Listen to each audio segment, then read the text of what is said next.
Hello friends, Khandesh special डाळ-भट्टी एकच number लागते खायला आणि बनवायला पण काही वेळ नाही लागत. मग व्हिडिओ शेवटपर्यंत नक्की पहा.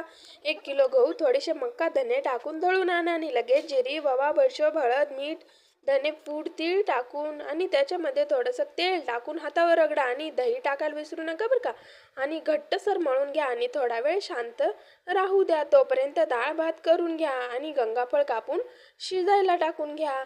मग काय, व्हिडिओमध्ये दाखवल्याप्रमाणे तुम्ही जशा आकारात बनवता तशा भट्टे तयार करून घ्या. मी इथे 4-5 प्रकारच्या भट्ट्या बनवल्या आहेत, ते तुम्ही पाहिल्याच आहेत.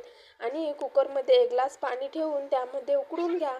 त्यामध्ये 3-4 शिट्ट्या घेतल्या की लगेच उकडतात मस्त. मग काय, तेल गरम करा आणि गरमागरम तेलामध्ये मस्तपैकी लालसर रंग येईपर्यंत तळून घ्या. आणि मग झाले की वरणाला फोडणी द्या आणि गंगाफळला फोडणी द्या आणि गंगाफळ फोडणी झाले की मस्तपैकी गरमागरम तूप टाकून